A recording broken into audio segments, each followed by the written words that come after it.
इससे पहले पार्ट 1 करके हम आपने ए पिंच ऑफ असनफ का वीडियो डाल दिए हैं और उसमें केवल राइटर के बारे में जानकारी थी। अगला जरा आप देख लीजिएगा कि इसमें लिखा हुआ है इंपॉर्टेंट पॉइंट्स।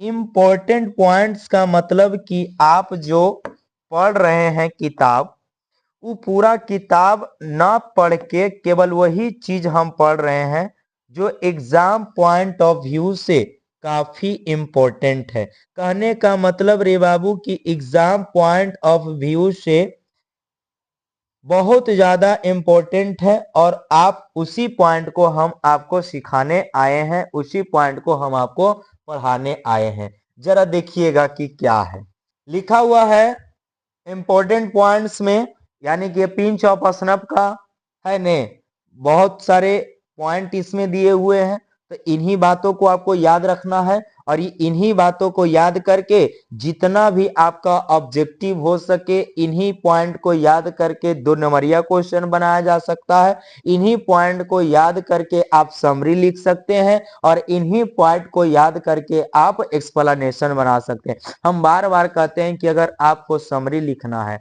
अगर आपको एक्सप्लेनेशन बनाना है, तो राइटर के बारे में और उनके कुछ पॉइंट के बारे में आपको अति आवश्यक याद होना ही चाहिए। अगला जरा देखिएगा बाबू, पहला पैराग्राफ क्या है।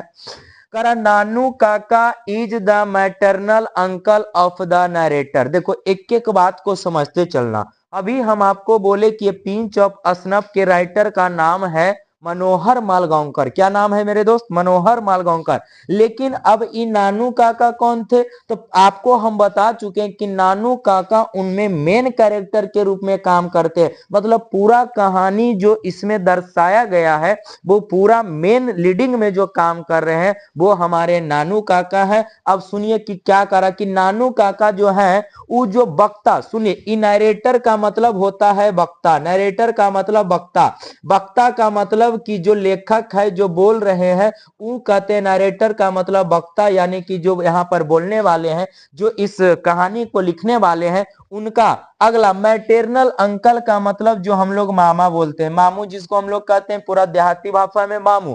तो नानू काका जो थे वक्ता के मामा थे, यानी कि मामू थे। इनका मतलब ये हमको पता चल गया कि नानू काका और मनोहर मालगांवकर में है ने जो संबंध था वो मामू और भांजा का, मतलब मामा और भगना का दोनों में संबंध था। अगला जरा सुनिएगा बाबू। नानू काका कम्स टू दिल्ली। कहता नानू काका दिल्ली आते हैं, लेकिन रीजन होना चाहिए कि सर दिल्ली क्यों आ रहे हैं, क्या कारण था? तो बाबू रे ऑब्जेक्टिव में बार बार पूछेगा सी सम मिनिस्टर्स। सी का मतलब यहाँ पर देखना नहीं, सी का मतलब मिलना। वो कुछ मिनिस्टर यानी कि कुछ मंत्रियों से मिलने के लिए वो दिल्ली आते हैं। यानी कि मनोहर मालगांवकर जो है वो दिल्ली में काम करता है, दिल्ली में उनका घर है। लेकिन नानू काका जो है उनके यहाँ कुछ उनको मिनिस्टर लोगों से काम होते हैं, तो नानू काका इनके घर पर आते हैं। कहाँ? तो दिल्ली। ऑब्जेक्टिव में आपको पूछेगा कि नानू काका दिल्ली किस लिए जाते हैं, क्या कारण है? तो याद रखना सी सम मिनिस्टर। क्या याद रखना बाबू? सी सम मिनिस्टर। अगला सुनिएगा।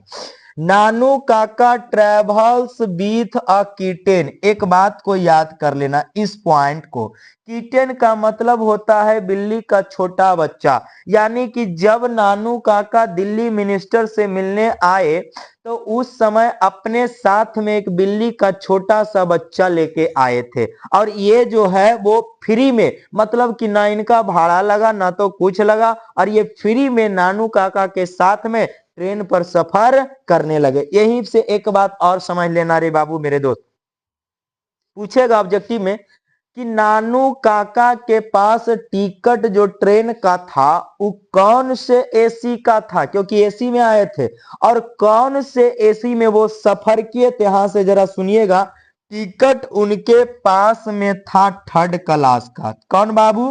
थर्ड क्लास का टिकट उनके पास में था, लेकिन वो क्या किए कि जल्दीबाजी में, कभी कभी देखते हैं ना हम लोग कहीं जा रहे होते हैं और ट्रेन एकदम खुलने वाली है, तो कहीं भी टिकट हमारा चाहे जनरल का क्यों नहीं हो, अगर हमारे सामने अगर एसी का बॉगी आएगा, एसी का हमारे पास अगर डिब्बा लगेगा, तो हम वहीं पे चढ़ के आगे वाले सफर में क्या करेंगे, आगे वाले स्टेशन में हम उसको चेंज कर लेंगे। ठीक उसी प्रकार से नानू काका के साथ में भी यही हुआ कि ये जब आ रहे थे तो बहुत सारा भीड़ था। देखे कि जरा थर्ड एसी का टिकट था, उन्होंने क्या क्या जल्दीबाजी में सेकेंड क्लास में सफर कर लिए। कौन से क्लास में बाबू? सेकेंड क्लास में इन्होंने सफर कर लिया। और साथ में कौन था? एक किटेन, मतलब बिल्ली का छोटा सा बच्चा। कौन था बाबू? बिल्ली का छोटा सा बच्चा। अगला जरा ध्यान से सुनिएगा। नानू काका कम्स टू द ऑथर। फिर बता, देखो एक एक चीज को समझते चलना। नरेटर का मतलब वक्ता, यानी कि जो कहने वाला होता है, कहने वाला मतलब जो कहानीकार होता है। अगला, ऑथर का मतलब भी वही चीज होता है जो कहानी के लेखक होते हैं, उसी को अंग्रेजी में ऑथर कहते हैं। एक बात यहीं से सुन लीजिएगा, चाहे आपको पोइट बोले, चाहे आपको ऑथर बोले, आप चाहे आपको नरेटर बोले, तीनों का मतलब एक कहानी के राइटर यानी कि लेखक का नाम आपसे जानना चाहता है। लेखक का नाम आपसे पूछ रहा है, तो लेखक का नाम ही आपको बताना है। अगला जरा देखिएगा कि इसमें क्या है रे बाबू। नानू काका comes to the authors. Authors, authors, E apostrophe S का जरा आप ध्यान से यहां जरा सुनिएगा। जब कभी इसको हम लोग अपोस्ट्रोफी एस कहते हैं, क्या कहते हैं बाबू? इसको हम लोग अपोस्ट्रोफी एस कहते हैं, और इसका हिंदी होता है का के की। इसका हिंदी क्या होता है? का के की होता है। अब तुमको लगेगा सर ये क्यों बताना जरूरी है, जरा आप ध्यान से सुनिएगा, गौर से सुनिएगा। कभी कभी क्या लड़का होता है, ई जैसी ई वाला देख रहे हैं जो आप कॉमा, इस पर गौर नहीं करता है और ये ऑथर के जगह पर ऐसे लिख देगा AUTHOR। इसका मतलब एक ऑथर नहीं, एक से अधिक। तब सर इसका क्या रीजन होता है, इसका क्या कारण है, सुन लीजिए। जब कभी नाउन में यानी कि मानव में, सजीव में, उसके साथ में अगर ऐसा अपोस्ट्रोफी एस लगा रहे, तो उस मानव का अधिकार दर्शाया जा रहा है, और अधिकार दर्शाया जा रहा है तो उसका हिंदी करने पर मीनिंग निकलता है का के की। क्या निकलता है? का के की। वही देखिए करा ऑथर्स हाउस। अब देखो ऑथर का मतलब लेखक, और अपोस्ट्रोफी इसका मतलब का के की, तो सही होगा का, और हाउस का मतलब घर। मतलब नानू काका comes to the authors house to meet the welfare minister. Babu Ray is point को जरा गौर करिएगा। पूछेगा कि मिनिस्टर, कुछ मिनिस्टर से मिलने तो आए थे, लेकिन वो मिनिस्टर कौन मिनिस्टर था? उसका नाम है वेलफेयर मिनिस्टर। क्या है बाबू? गौर करिएगा जरा। वेलफेयर मिनिस्टर था। कौन मिनिस्टर है? वेलफेयर मिनिस्टर है। नानू काका comes to the authors house, कहता नानू काका जो है वो लेखक के घर आते हैं, किस कारण से?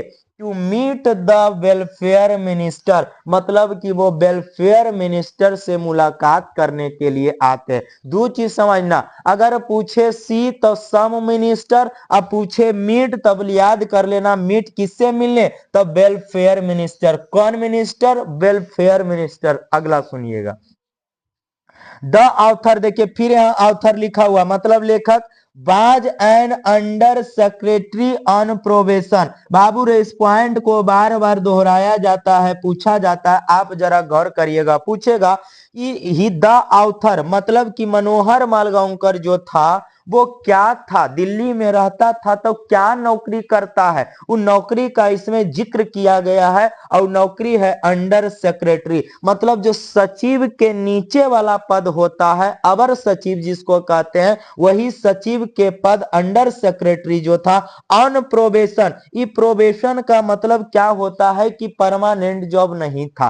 कहने का मतलब ऐसा जॉब ये कर रहे थे अंडर सेक्रेटरी कि कुछ दिनों के लिए आपको रखा जाता आता है, अगर काम बढ़िया लगा, आपका व्यवहार बढ़िया लगा, तो फिर हम आपका काम जो है परमानेंट कर देंगे। तो कहने का मतलब बाबू रे पूछेगा आपका ऑब्जेक्टिव में कि द ऑथर वाज मतलब क्या था, तो याद कर लेना अंडर सेक्रेटरी। क्या याद कर लेना? Under secretary. सेक्रेटरी नहीं, अंडर सेक्रेटरी, मतलब कि सेक्रेटरी से भी नीचे वाला पोस्ट था, उसका नाम है अंडर सेक्रेटरी यानी कि अवर सचिव। अगला सुनिएगा यहीं से।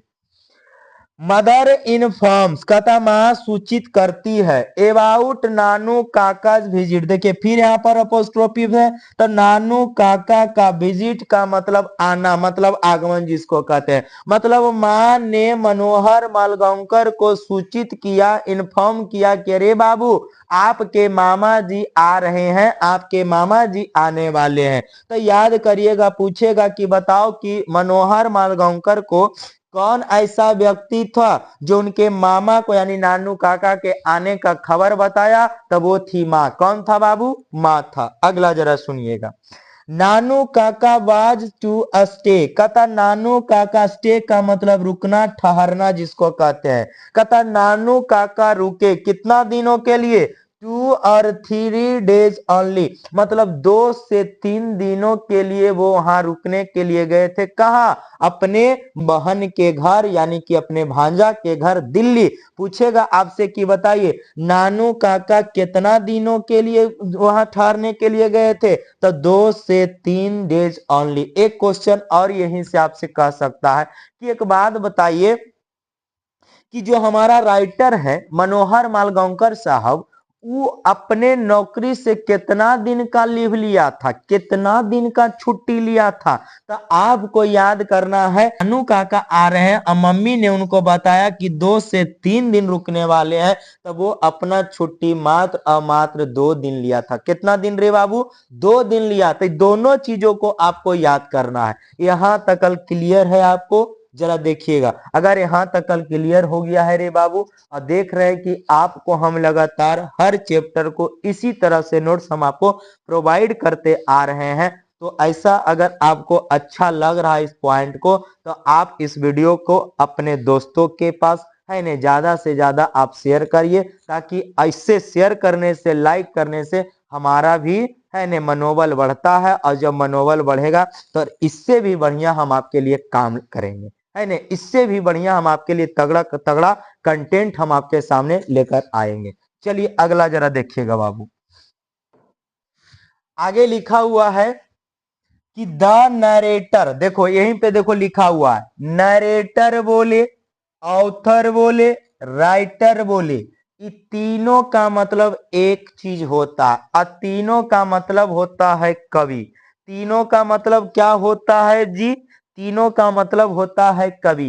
Was waiting on the platform. पूछेगा आपको कि बता मनोहर मालगांवकर जो था वो कहाँ इंतजार कर रहा था, तो जब ये अपने नानू काका को ले जाने के लिए आता है, तो ये प्लेटफॉर्म पे वेटिंग करते रहता है, जहां पे ट्रेन आती है उस प्लेटफॉर्म पे ये वेट करते रहते हैं। तो यही चीज लिखा, आपसे पूछेगा तो बताना ऑन द प्लेटफॉर्म यानी कि प्लेटफॉर्म पर। अगला, नानू काका बिलोंग्स। ये बाबू जरा इस बात को आप ध्यान से सुनना, बिलोंग के साथ में प्रीपोजिशन टू आता है। बिलोंग के साथ में प्रीपोजिशन क्या आएगा जी? टू आएगा। कभी कभी आप देखिएगा क्या करेगा, प्रीपोजिशन में बिलोंग को रखेगा लेकिन टू को हटा देगा। लेकिन याद करना ऐ सर ई बिलोंग का मतलब क्या होता है? जैसे हम आपसे पूछे कि एक बात बताइए आपका घर कहाँ है, तो बोले आई बिलोंग टू, अपना एड्रेस बताए, तो बिलोंग का मतलब मैं वहां से संबंध रखता हूं,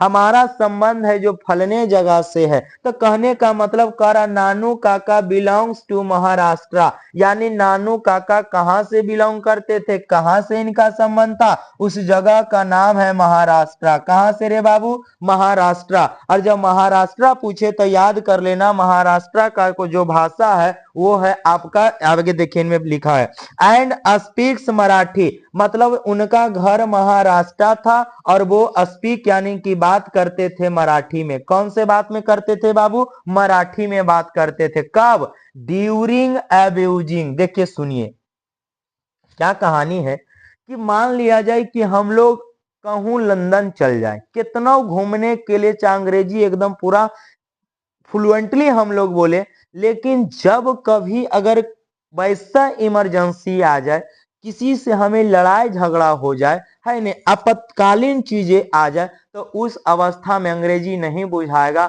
एकदम प्योर अपना जो भाषा है उसको उठाएंगे और उसी से सामने वाले को जवाब देने लगेंगे। तो जब नानू काका को गुस्सा आता था, किन्हीं को गाली जब देना होता था, तब वो जानते हैं अपना एकदम जिसको मदर टंग कहते हैं, अपना मातृभाषा जो उनका था, बिलोंग करते थे महाराष्ट्र से, तो मराठी यानी कि बड़बड़ाते रहते थे। जब कभी किसी को गाली दिया करते थे या इमरजेंसी जब आ जाता था तो मराठी भाषा में बात करते थे। आप भी जरा गौर करिएगा बाबू रे कि जब कभी यानी कि नानू काका को किसी से लड़ाई झगड़ा होता था, किन्हीं को गाली देना होता था, तो वो मराठी भाषा में बात करते थे, अपने भाषा में बात करते थे। अगला जरा सुनिएगा, एक चेहरा और उसमें उभर कर आता है जिसका नाम है रतिराम।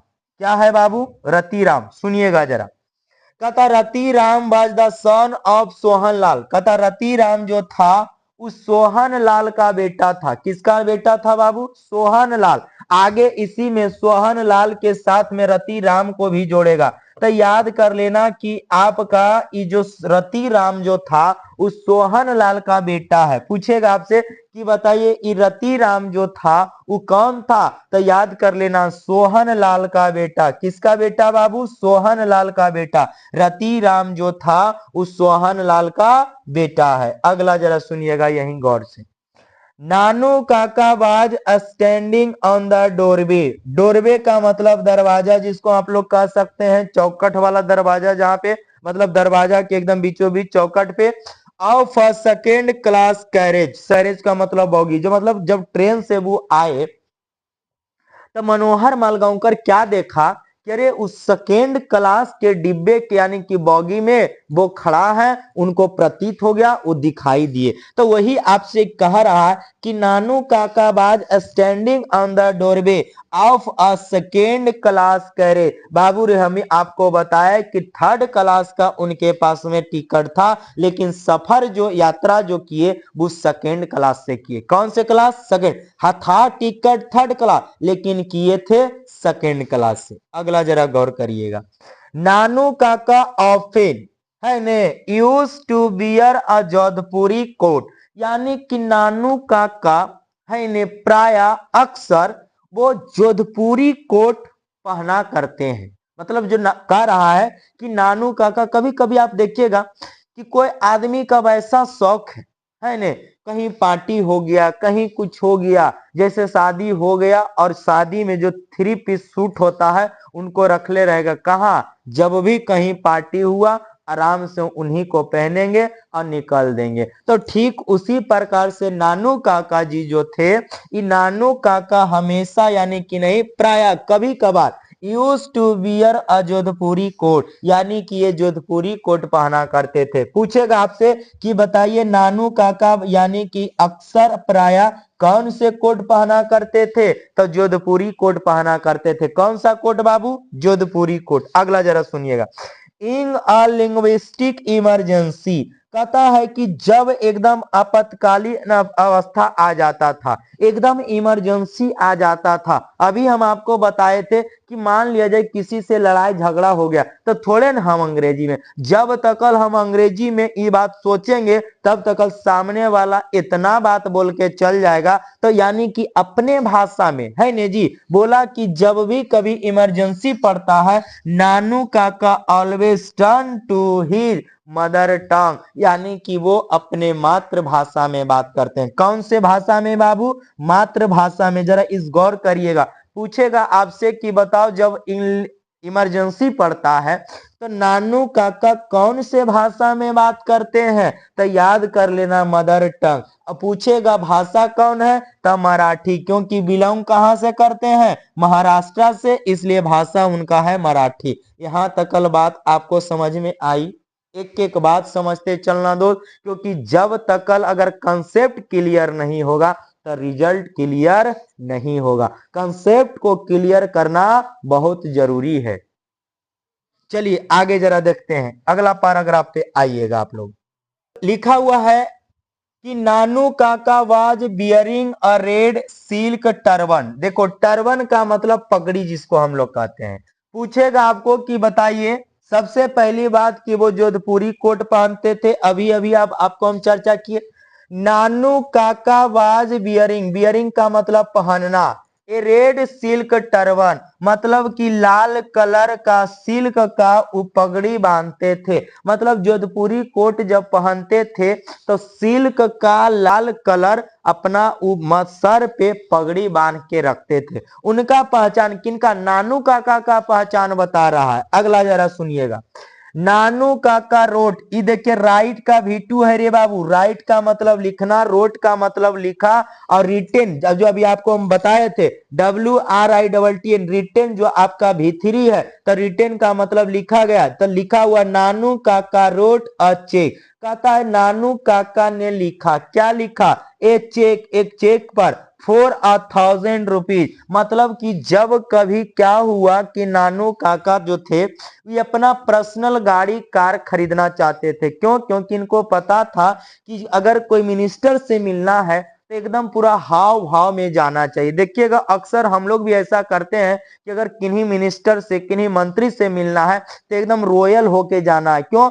क्योंकि इनको ये मानना था कि अगर रॉयल होके आप जाइएगा, राजा की तरह आप जाइएगा, तो हाँ स्वागत आपका भव्य होगा। और मंत्री लोग, इनका कहना था कि मंत्री लोग जो है सप्तो सप्ताह, महीनों महीने कभी किसी से नहीं मिलते हैं, लेकिन जब कभी आप एकदम बढ़िया से सज धज के जाइएगा, पर्सनल गाड़ी में जाइएगा, तो उनको भी लगेगा नए हो, ये बहुत बड़े आदमी है, इनसे हमको मिलना चाहिए, समय पर हो सकता है इस व्यक्ति से हमको काम आए। वही चीज यहाँ पर कह रहा है कि जब वो गाड़ी खरीदने गए तो वो चेक पर कितना रुपया लिखे, 1000 लिखे थे। अगला सुनिएगा, तो इस पॉइंट को आपको याद करना है, 1000 रुपीज, कितना बोलेगा बाबू, 1000 रुपीज। अगला, नानू काका हैज अन यूनिक, हैज देखिए सुनिएगा जरा ग्रामर का पॉइंट, जब कभी किसी के पास कुछ होने का सेंस आ जाए, कुछ रखने का सेंस आ जाए,